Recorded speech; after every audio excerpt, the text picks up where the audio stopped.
Hello guys, आप सभी का स्वागत है आपके अपने यूट्यूब चैनल लर्न विद एजे पर। दोस्तों, आज है 12 नवंबर और आज की इस क्लास में हम लोग कुमार गौरव सर के द्वारा करवाई गई क्लास जो कि 10 नवंबर को करवाई गई थी, उस क्लास का आज की इस वीडियो में हम लोग रिवीजन करेंगे। जैसा कि दोस्तों आप लोग जानते ही हैं कि यह क्लास मैं आपको 2 या 3 दिन के बाद में करवाता हूँ। जैसे कि ये क्लास हुई थी 10 नवंबर को, मैं आपको रिवीजन करवा रहा हूँ इसका 12 नवंबर को। तो इसका उद्देश्य सिर्फ एक ही है कि आपने जो 2 दिन पहले पढ़ा है, जैसे कि आपने एक क्वेश्चन पढ़ा होगा, अब ये क्वेश्चन आपको इस समय आ रहा है कि नहीं आ रहा है। ये क्वेश्चन आ रहा है तो इससे संबंधित जो पॉइंट करवाए गए थे वो पॉइंट हमको पता है कि नहीं पता है, तो ये आपको पता चल सके कि हमने जो 2 दिन पहले पढ़ा उसमें से क्या क्या हमको याद है और क्या क्या हमको नहीं याद है। इसी उद्देश्य से आपको ये क्लास करवाई जाती है और यहाँ से आपका बहुत अच्छा खासा रिवीजन भी हो जाता होगा, ऐसी मैं आप लोगों से उम्मीद करता हूँ। तो बस इसी उद्देश्य से मैं आपको ये क्लास करवाता हूँ। तो चलिए दोस्तों, शुरू करते हैं आज के अपने इस सेशन को और देखते हैं आज का अपना पहला पॉइंट। तो आज का जो अपना पहला पॉइंट है वह दिया गया है कि 9 नवंबर को मनाया गया उत्तराखंड का स्थापना दिवस। तो जो पहला पॉइंट है यहाँ पर वह दिया गया है उत्तराखंड राज्य से संबंधित। 9 नवंबर को क्या किया गया है? 9 नवंबर को उत्तराखंड राज्य का स्थापना दिवस मनाया गया है। अगर पूछा जाए कि 2022 में कौन से क्रम का मनाया गया है, तो क्रम पूछेगा तो कहेंगे कि यह 22वें क्रम का मनाया गया है, क्योंकि जो इसकी स्थापना हुई थी 9 नवंबर 2000 को हुई थी, इसीलिए 9 नवंबर को प्रत्येक वर्ष उत्तराखंड का स्थापना दिवस मनाया जाता है। और 2000 से लेकर 2022 तक कितने साल हो गए? 22 साल हो गए। इसी हिसाब से इसका क्रम कौन सा हुआ? 22वां क्रम हुआ। तो ये 3 पॉइंट आपको याद रखने हैं। पहला ये कि उत्तराखंड का स्थापना दिवस कब मनाते हैं? 9 नवंबर को मनाते हैं। उत्तराखंड की स्थापना कब हुई थी? 9 नवंबर 2000 को हुई थी। उत्तराखंड का स्थापना दिवस 2022 में कौन से क्रम का मनाया गया है? 22वें क्रम का मनाया गया है। ये सारे पॉइंट्स आपको याद रखने हैं। बात की जाए उत्तराखंड के वर्तमान मुख्यमंत्री कौन हैं, तो यहाँ के जो वर्तमान मुख्यमंत्री हैं उनका नाम है पुष्कर सिंह धामी। बात की जाए कि उत्तराखंड की पहली महिला स्पीकर कौन है, उत्तराखंड की पहली महिला स्पीकर जो बनी है उनका नाम है रितु खांडेरी। ये भी दोनों पॉइंट आपको याद रखने हैं। उत्तराखंड के बारे में और अगर हम जानना चाहें तो उत्तराखंड में ज़िले कितने हैं, पूछा जा सकता है कि उत्तराखंड में कितने ज़िले हैं, तो जवाब देना है कि उत्तराखंड में 13 ज़िले हैं। उत्तराखंड की राजधानी पूछी जाए तो जवाब देना है देहरादून। केवल राजधानी पूछेगा तो कहेंगे देहरादून। अगर पूछ दे ग्रीष्मकालीन राजधानी तब कहेंगे ग्रीष्मकालीन राजधानी इसकी गैरसैंण है। केवल और केवल राजधानी कहेगा तो देहरादून बताएंगे, ग्रीष्मकालीन राजधानी कहेगा तो गैरसैंण बताएंगे। उत्तराखंड की विधानसभा सीटें कितनी हैं? उत्तराखंड की विधानसभा सीटें हैं 70। तो इतनी चीज़ आपको उत्तराखंड के बारे में याद रखनी है। अगर आपसे ये पूछ दिया जाए कि उत्तराखंड राज्य की स्थापना कौन से राज्य से अलग होकर की गई थी, उत्तराखंड जो है यह उत्तर प्रदेश से अलग होकर बना है। बात की जाए छत्तीसगढ़ की तो यह मध्य प्रदेश से अलग होकर बना है। बात की जाए झारखंड की तो यह बिहार से अलग होकर राज्य बनाया गया है। इन तीनों की स्थापना किस वर्ष हुई थी? इन तीनों की स्थापना वर्ष 2000 में हुई थी। एक बार फिर से बताता हूँ कि ये जो उत्तराखंड है किस राज्य से अलग होकर बना है? उत्तर प्रदेश से अलग होकर बना है। छत्तीसगढ़ किस राज्य से होकर अलग होकर बना है? मध्य प्रदेश से अलग होकर। झारखंड किस राज्य से अलग होकर बना है? बिहार से अलग होकर ये राज्य एक बना है। इन तीनों राज्यों की स्थापना 2000 में ही हुई थी। आपको डेट बतानी है, इसको तो पता ही है कि 9 नवंबर 2000 को हुई थी। छत्तीसगढ़ राज्य की स्थापना किस डेट को हुई थी और झारखंड राज्य की स्थापना किस डेट को हुई थी? इसका आंसर आप लोगों को कमेंट बॉक्स में बताना है। जैसे ही ये क्लास ख़त्म हो जाए उसके बाद आपको कमेंट में कमेंट करके बताना है कि छत्तीसगढ़ राज्य की स्थापना किस तारीख को हुई थी और झारखंड राज्य की स्थापना किस तारीख को हुई थी। इतने पॉइंट्स आपको याद रखने हैं। और अगर उत्तराखंड के बारे में जानना चाहें तो उत्तराखंड की सीमा कौन कौन से प्रदेशों से लगती है और कौन कौन से देशों से लगती है, तो उत्तराखंड की सीमा हिमाचल प्रदेश से लगती है, उत्तर प्रदेश से लगती है, नेपाल से लगती है और तिब्बत से लगती है। नवीनतम राज्य, भारत का नवीनतम राज्य कौन सा है? बहुत बार क्वेश्चन पूछा जा चुका है कि भारत का नवीनतम राज्य कौन सा है। इसका नाम है तेलंगाना। अगर ये नवीनतम राज्य है तो ये किस राज्य से अलग होकर बना है? तेलंगाना जो है यह आंध्र प्रदेश से अलग होकर एक राज्य बनाया गया था और इसकी स्थापना 2 जून 2014 को हुई थी। इसीलिए प्रत्येक वर्ष 2 जून को तेलंगाना का स्थापना दिवस भी मनाया जाता है। अगला पॉइंट है कि राज्य पुनर्गठन आयोग के अध्यक्ष कौन थे। राज्य पुनर्गठन आयोग के अध्यक्ष कौन थे? फजल अली थे। कौन थे? फजल अली। काला पानी विवाद, बहुत इंपॉर्टेंट पॉइंट है ये। काला पानी विवाद कौन से दो देशों के बीच है? काला पानी का जो विवाद है यह भारत और नेपाल के बीच में चल रहा है। काला पानी नामक जो स्थान है किस राज्य का है? काला पानी नामक जो स्थान है यह उत्तराखंड में पड़ता है। किस राज्य में पड़ता है? उत्तराखंड में। अगला पॉइंट यहाँ पर दिया गया है liquid mirror telescope. Liquid mirror telescope को कहाँ स्थापित किया गया है? उत्तराखंड के देव स्थल में इसको स्थापित किया गया है। लिक्विड मिरर टेलीस्कोप कहाँ स्थापित हुआ है? उत्तराखंड के देव स्थल में। Jim Corbett national park. Jim Corbett national park का अगर पुराना नाम पूछा जाएगा तो बताएंगे हैली नेशनल पार्क, और नया नाम पूछा जाएगा तो बताएंगे रामगंगा नेशनल पार्क। दोनों इंपॉर्टेंट पॉइंट हैं। जिम कॉर्बेट नेशनल पार्क का पुराना नाम पूछेगा तो हैली नेशनल पार्क बताएंगे, नया नाम पूछेगा तो रामगंगा नेशनल पार्क बताएंगे। भारत का सबसे ऊंचा हर्बल पार्क किस राज्य में स्थापित हुआ है? यह भी उत्तराखंड में स्थापित हुआ है। तो दोस्तों जैसा कि आप लोग देख रहे होंगे कि उत्तराखंड राज्य की बात आई, और उत्तराखंड राज्य से हमने इतनी सारी चीज़ें कर ली हैं कि कोई भी क्वेश्चन पूछा जाए अब गलत नहीं होगा। इसलिए आपको इस क्लास को देखना ही देखना है और इससे आपका बेस्ट रिवीजन होता है। चलिए दोस्तों अब देख लेते हैं प्रश्न संख्या 2। प्रश्न संख्या 2 में पूछा जा रहा है कि भारत का पहला निजी तौर पर विकसित रॉकेट कौन सा है? भारत का पहला निजी तौर पर विकसित रॉकेट कौन सा है? इसका नाम है विक्रम एस। क्या नाम है? विक्रम एस। ये विक्रम एस नाम कैसे पड़ा है? विक्रम एस नाम की बात की जाए तो ये विक्रम जो है ये कहाँ से आया है? ये अंतरिक्ष विज्ञान के जनक विक्रम साराभाई जी के नाम से आया है। अंतरिक्ष विज्ञान के जनक कौन है? अंतरिक्ष विज्ञान के जनक विक्रम साराभाई हैं, और इन्हीं के नाम से विक्रम शब्द को लिया गया है। एस कहाँ से आया है? ये एक कंपनी से आया है जिसके द्वारा इसे लॉन्च किया जाएगा।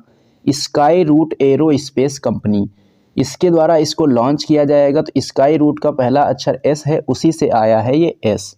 इसको लॉन्च कहाँ से किया जाएगा? तो इसको आंध्र प्रदेश के श्रीहरिकोटा से लॉन्च किया जाएगा।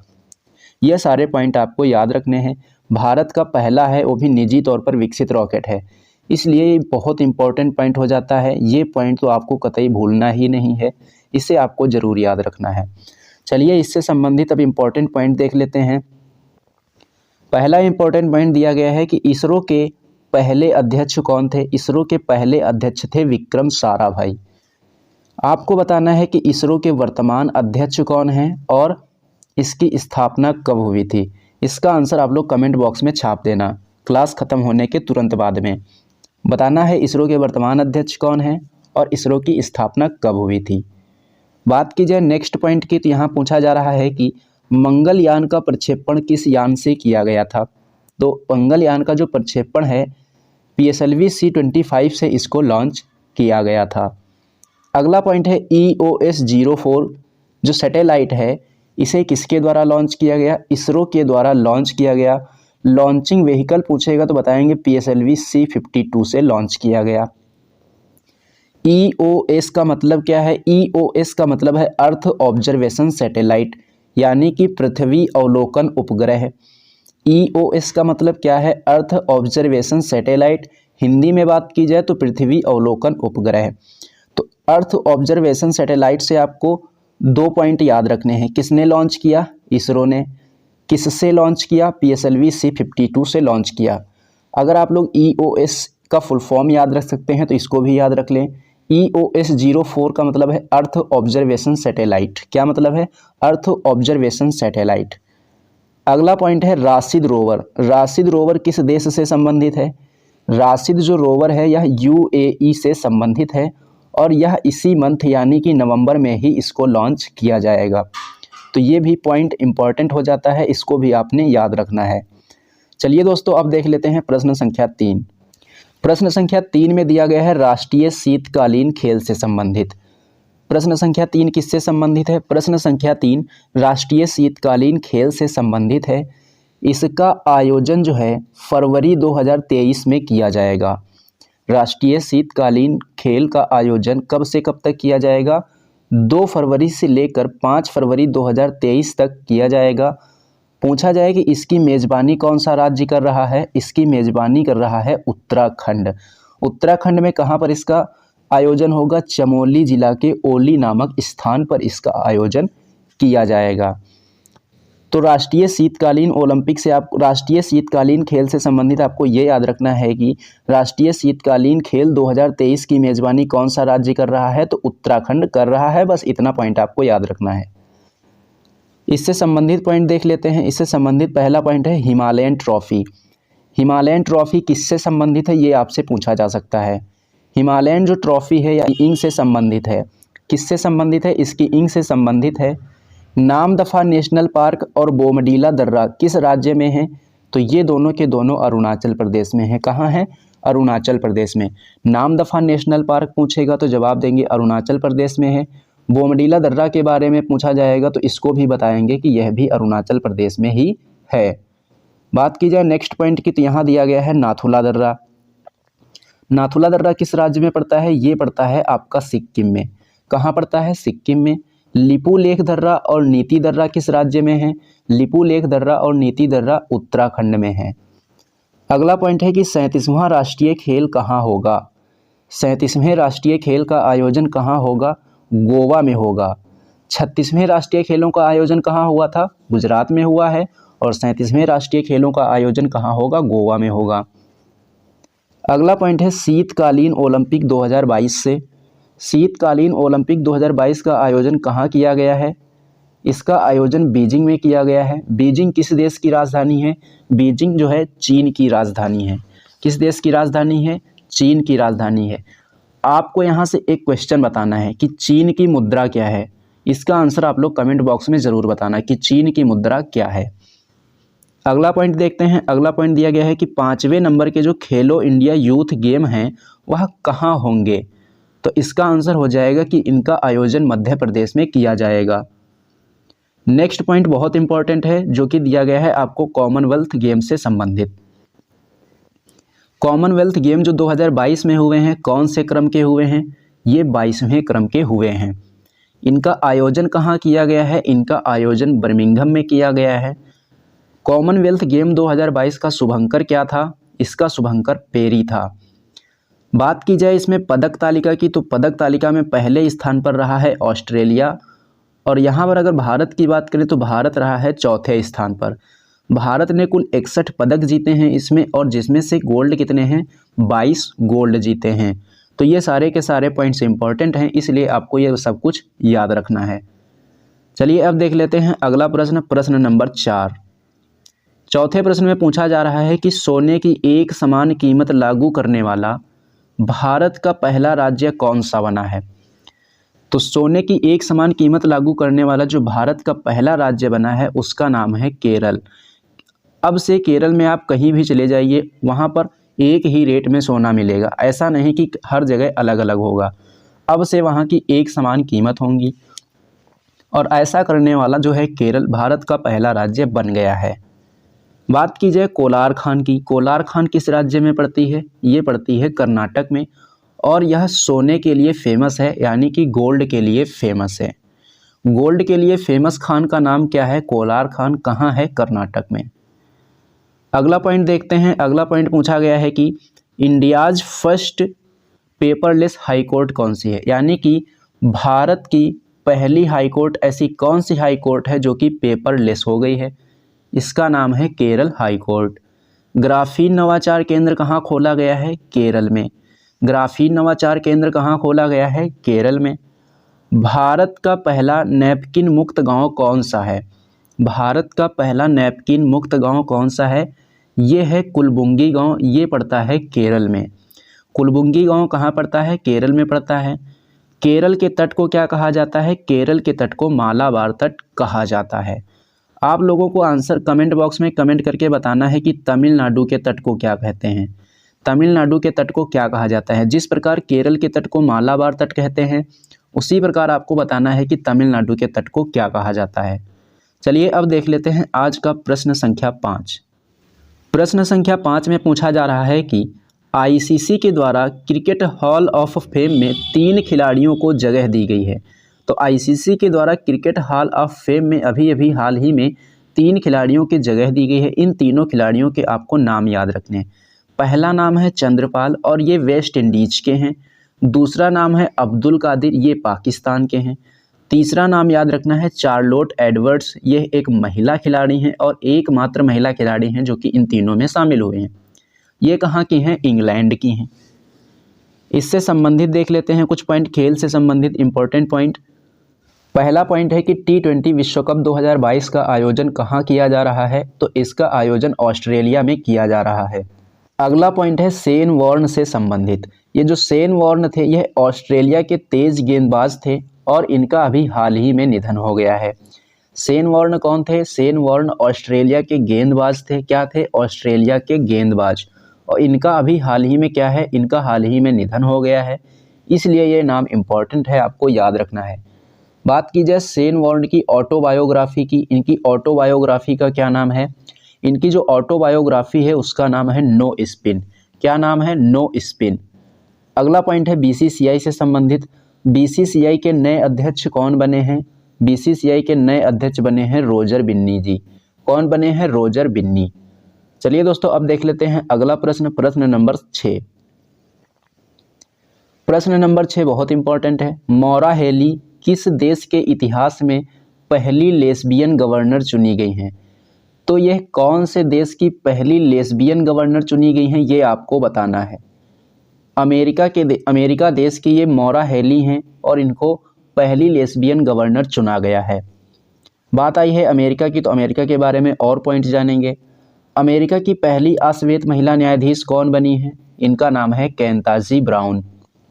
अमेरिका की पहली अश्वेत महिला न्यायाधीश कौन चुनी गई हैं? केंताजी ब्राउन। भारत में ट्रांसजेंडर यूनिवर्सिटी कहाँ बन रही? कुशीनगर में। कुशीनगर कहाँ है? उत्तर प्रदेश में। अमेरिकी प्रतिनिधि सभा की स्पीकर कौन है? नैन्सी पेलोसी हैं।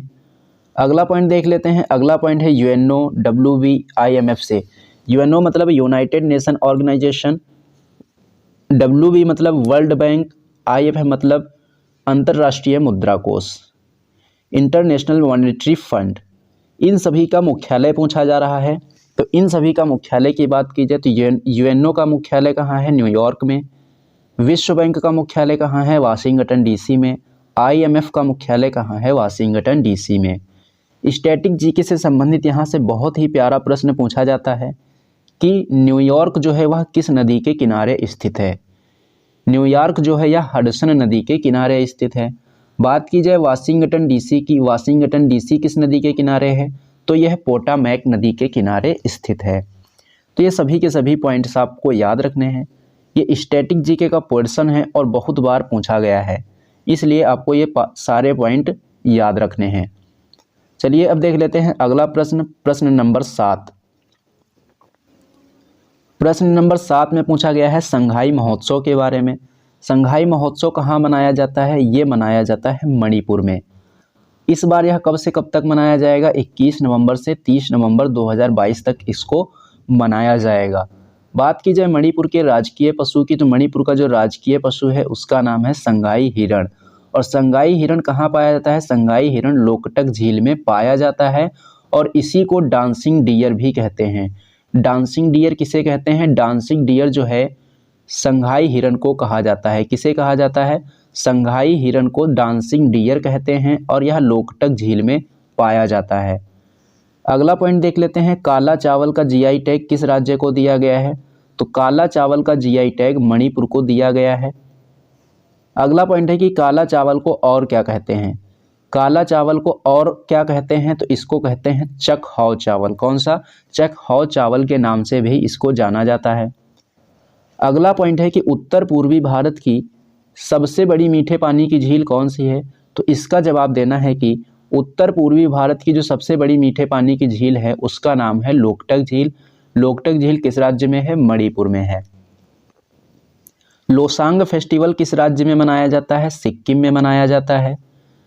कंचनजंगा नेशनल पार्क किस राज्य में है? कंचनजंगा नेशनल पार्क सिक्किम में है। अगला पॉइंट है सिरुई लिली फेस्टिवल किस राज्य में मनाया जाता है? सिरुई लिली फेस्टिवल जो है यह मणिपुर में मनाया जाता है। वांगला डांस कहाँ मनाया जाता है? मेघालय में। मणिपुर का मार्शल आर्ट क्या है? मणिपुर का मार्शल आर्ट है थांग टा। ये सारे के सारे पॉइंट्स इंपॉर्टेंट हैं, इसलिए आपको बहुत सारे पॉइंट्स याद रखने हैं। चलिए दोस्तों, अब देख लेते हैं आज का प्रश्न नंबर 8। प्रश्न नंबर 8 में पूछा जा रहा है कि बेली एसफोर्ड मेडल से संबंधित, बेली एसफोर्ड मेडल से संबंधित प्रश्न है और यह बहुत ही इम्पोर्टेंट है। इम्पोर्टेंट क्यों है, इसका आंसर जानकर आप लोग समझ जाएंगे। इससे जो सम्मानित होने वाले पहले भारतीय हैं, यह डॉक्टर सुभाष बाबू बने हैं और ऐसा 82 वर्ष के इतिहास में पहली बार हुआ है। तो देख रहे हो आप लोग कि 82 वर्ष के इतिहास में ऐसा पहली बार हुआ है जब ये मेडल किसे दिया गया है? एक भारतीय व्यक्ति को दिया गया है जिनका नाम है डॉक्टर सुभाष बाबू। इसलिए ये आपको नाम याद रखना है, बहुत ही इम्पोर्टेंट है। और ये अवार्ड किस देश से संबंधित है? तो यह जो अवार्ड है यह अमेरिका देश से संबंधित है। अगला प्रश्न देखते हैं, प्रश्न नंबर 9 पूछा जा रहा है मैंग्रोव अलायंस फॉर क्लाइमेट से संबंधित। मैंग्रोव अलायंस फॉर क्लाइमेट का निर्माण कब हुआ था, कहाँ हुआ था, ये पूछा जा सकता है। तो मैंग्रोव अलायंस फॉर क्लाइमेट का जो निर्माण हुआ था वह COP27 में हुआ था। कहाँ हुआ था? COP27 में। इसमें कौन कौन से देश शामिल हैं? मैंग्रोव अलायंस फॉर जो क्लाइमेट है इसमें कौन कौन से देश शामिल हैं? भारत, जापान, ऑस्ट्रेलिया, स्पेन और श्रीलंका शामिल हैं। मैंग्रोव अलायंस फॉर क्लाइमेट का काम क्या है? मैंग्रोव वनस्पति का संरक्षण करना। इम्पोर्टेंट पॉइंट की बात की जाए तो पहला पॉइंट है यहाँ पर, भारत में सर्वाधिक मैंग्रोव वाला राज्य कौन सा है? इसका नाम है पश्चिम बंगाल। दुनिया का सबसे बड़ा मैंग्रोव वन क्षेत्र कौन सा है? सुंदरवन है। दुनिया का सबसे बड़ा मैंग्रोव वन क्षेत्र कौन सा है? सुंदरवन है। लवणीय जल के अंदर उगने वाली वनस्पति को क्या कहा जाता है? लवणीय जल के अंदर उगने वाली वनस्पति को कहा जाता है हेलोफाइट। क्या कहते हैं? हेलोफाइट। ये तीनों के तीनों पॉइंट आपको याद रखने हैं। अगला पॉइंट देखते हैं। अगला पॉइंट है प्रश्न नंबर 10 से। प्रश्न नंबर 10 से संबंधित है mother tongue survey of India से। Mother tongue survey of India किसके द्वारा करवाया गया है? गृह मंत्रालय के द्वारा करवाया गया है। और इसमें अभी रिपोर्ट जारी की गई है। कितनी भाषाओं पर रिपोर्ट जारी की गई है ये आपको बताना है। Mother tongue survey of India गृह मंत्रालय के द्वारा करवाया गया सर्वे है और इसमें कितनी भाषाओं पर रिपोर्ट जारी की गई है? तो बताना है कि 576 भाषाओं पर रिपोर्ट जारी की गई है। बात आई है भाषा की, तो भाषा से संबंधित अनुसूची कौन सी है संविधान में? तो यह 8वीं अनुसूची संबंधित है। भाषा से संबंधित कौन सी अनुसूची है? 8वीं अनुसूची भाषा से संबंधित है। बात की जाए मूल संविधान में कितनी भाषाएं थीं? तो 14 भाषाएं थीं और वर्तमान समय में 22 भाषाएं हैं। यानी कि ये 8 भाषाएं कैसे आ गई? ये जो 8 भाषाएं और हैं इनको किसी न किसी संविधान संशोधन के द्वारा जोड़ा गया होगा। जैसे कि 21वें संविधान संशोधन के द्वारा सिंधी भाषा को जोड़ा गया, 71वें संविधान संशोधन के द्वारा नेपाली भाषा, मणिपुरी भाषा और कोंकणी भाषा को जोड़ा गया, 92वें संविधान संशोधन के द्वारा बोडो, डोंगरी, मैथिली और संथाली भाषा को जोड़ा गया। तो ये 8 भाषाएं जोड़ी गई बाद में कौन कौन से संविधान संशोधन के द्वारा? 21वां संविधान संशोधन, 71वां संविधान संशोधन और 92वां संविधान संशोधन के द्वारा इन भाषाओं को जोड़ा गया था। अगला पॉइंट है हिंदी दिवस से संबंधित। हिंदी दिवस, अगर राष्ट्रीय हिंदी दिवस पूछेगा तो कहेंगे 14 सितंबर को मनाया जाता है। अगर पूछे कि विश्व हिंदी दिवस कब मनाया जाता है तो विश्व हिंदी दिवस 10 जनवरी को मनाया जाता है। शास्त्रीय भाषाओं की संख्या कितनी है? शास्त्रीय भाषाओं की संख्या है 6 और ये 6 शास्त्रीय भाषाएं कौन कौन सी हैं? तमिल, तेलुगु, मलयालम, कन्नड़, संस्कृत और उड़िया। ये 6 भाषाएं ऐसी हैं जिनको शास्त्रीय भाषाओं का दर्जा मिला हुआ है। सबसे पहली शास्त्रीय भाषा कौन सी थी? तमिल, इसको 2004 में दर्जा दिया गया था। लास्ट वाली है उड़िया और इसको 2014 में दर्जा दिया गया था। तो दोस्तों ये था आज आपका सेशन। ये सेशन आपको कैसा लगा है कमेंट बॉक्स में कमेंट करके ज़रूर बताना। अगर ये सेशन आपको पसंद आया है तो इसे लाइक करना और इसे अपने दोस्तों में ज़्यादा से ज़्यादा शेयर भी करना। और हाँ दोस्तों, अगर आप लोगों ने अभी तक हमारे चैनल को सब्सक्राइब नहीं किया है तो चैनल को सब्सक्राइब कर लीजिए और बेल आइकन पर क्लिक करके ऑल पर ज़रूर क्लिक कर लीजिए, जिससे कि इस चैनल पर जब भी कोई वीडियो अपलोड की जाए तो उसका नोटिफिकेशन आपको सबसे पहले मिले। और दोस्तों, अगर आप लोग इस क्लास की PDF चाहते हैं तो PDF के लिए आपको टेलीग्राम पर जाना है और वहाँ पर सर्च करना है लर्न विद एजे। जैसे ही आप लर्न विद एजे सर्च करेंगे वहाँ पर आपको हमारा टेलीग्राम चैनल दिखाई देगा।